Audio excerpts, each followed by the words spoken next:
Yeah, so the camper's just come back from a 2-week hire.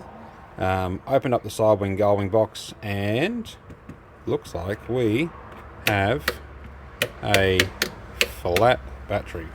Let's go inside and have a look inside. Here we are underneath the bed of the camper, where the electrical brains and electrical setup is. So the battery's here, inverter, 3-way charger. That's end and drive.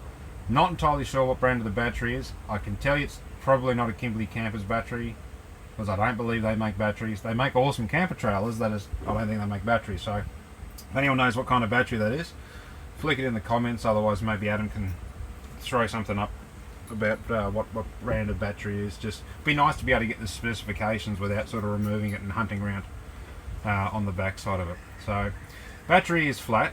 How it became flat was coming back from a 2-week hire. For the last 3 days, the customers hotel camped for the last 3 days. Didn't have the camper plugged into their car, charging via the Anderson.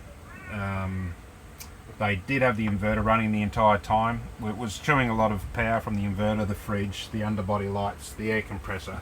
Not sure what the state of charge of the battery was when they left Rock, but anyway, it was flat. We got a notification yesterday that the battery became flat, and I told them not to worry about it, just bring it back here and we'll sort it out. So we thought we'd take this as a good opportunity to just demonstrate how to restart the battery, how to get it taking on charge, how to do that safely and properly, and just try and protect the battery as well. So it's a smart battery. They've got an internal BMS inside this battery where the battery gets down to a certain voltage. The battery will the internal BMS will activate and shut the battery down. So it's not completely flat. It can accept charge. It's too low and won't actually accept any output. So what the problem with this is, when the internal BMS activates, when you plug the 240 volt in outside to use the e-power charger to charge this battery, it's not going to work, because on lithium mode, which is what a lithium battery is, you need the lithium mode. On lithium mode, it needs that battery to have power. Right, so there is a way that you can use it. I'm going to demonstrate how to do that. The other way that we can restart this battery is we need to provide or supply greater than 12.8 volts across these terminals. So if I check these terminals now with a simple multimeter, there'll be nothing there, like less than a volt, something like that. So have a look. I'm not sure if you can see that. And there you go, 0.58 of a volt, so nothing. So the internal BMS is activated. The flat battery, it should be like 10.2 or 10.7 volts, but so 0.58 of a volt's absolutely nothing. So what we're going to do is restart this battery using the e-power charger, and we'll talk about the other way, which you can use this. You can connect the alligators to the terminals, connect this to your car, have your car running, and provide greater than 12.8 volts across those terminals. And then you can plug your solar in and it should just work straight away. Or you can plug your DC to DC into the car, into the front of the trailer. The battery will now accept charge and it'll go straight away.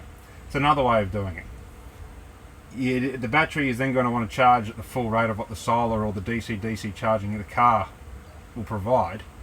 The better way and safer way to look after the battery, especially when it's flat like this, is to charge it at a slower rate. So all you need is a 13.7 volts. I think Enerdrive recommend, and Enerdrive got a really good YouTube video on how to restart lithium batteries, by the way, but 13.7 for half an hour with 5 amps will be enough to wake this battery up, activate the BMS. Then after half an hour you can just have the 240 volt plugged in and just be charging it at 40 amps per hour. Lithium can take on charge like that. It's just not a good idea to do it when it's completely flat or the BMS is activated like that. So I'll get outside and we'll go set up. All we're doing is using this, plugging that into mains power outside, plug it into the outside of the trailer, and then we'll come back inside and I'll show you how to reprogram, very simply, the e-power charger using a program mode to activate the BMS of the battery. We're back underneath the trailer again, under the bed, and we've plugged the 240 volt in outside. You can see we're getting power to the charger, but the charger is currently reading 0 volts on the lithium battery. That little alarm that's going off is the inverter control panel down here. Little red fault light indicating there's a fault. Very good in a drive, there's no voltage, so yes, there is a fault. We can't silence that, that's just going to keep going. What we'll do is I'm going to show you, set the camera up and show you how to use the program mode on the e-power charger there in order to send voltage through to the terminals to turn on the internal BMS. So that's a close-up of the e-power charger. It's currently reading 0 volts. There we go, 0 volts, and channel 1, channel 2, channel 3, 0 volts. So if I press and hold the menu button, okay, so you see you've got gel, AGM, flooded, lithium, and program. Okay, so what I'm going to do is I'm going to press select to go to program. I'm then going to press set to activate program, 13.7 volts. I'm going to go select, 13.3, 13.5, 13.7 is fine. I'm going to press set button, and then at 5 amps, set, and then menu. So now you can see 11.4, 11.3. So now the battery is being charged. You'll start to see little flashes of green over here now. So the battery is currently reading 11.4, 11.3 volts, and it is slowly charging at 5 amps. Eventually that little alarm, that low voltage alarm, will silence itself. We're going to leave it like that for about half an hour and come back, and then we'll set the e-charger or the e-power charger back onto its normal lithium mode, and that'll fully charge the battery in about 4 hours. Alrighty, here we are back on the kitchen side. The screen's come alive, the light is on, the cooling fan's the only thing taking power from the battery at this stage. It's currently charging at 4.6 amps. We turn the fans off, there's nearly 5 amps, which is what we asked it to do. 11.45 volts, that's increasing. The fuel tank of the battery is nearly 11 amp hours. It'll keep increasing. Battery's currently at 5%. At this rate of charge, it'll take 1 day and 16 hours to fully charge the battery, but we're only charging at 5 amps per hour, so we're not going to do that for too long. I think probably another 25 minutes or so. One thing that we have to do also with our camper is we need to reset the Wabassa hot water system. We can do that a little bit later. We'll come back here when it's well and truly underway charging. We need to do this because you've taken power off the unit, and if you've taken power off the unit, there'll be an internal fault sitting there, and it is very important that it gets reset so it doesn't cause you hassles later down the track.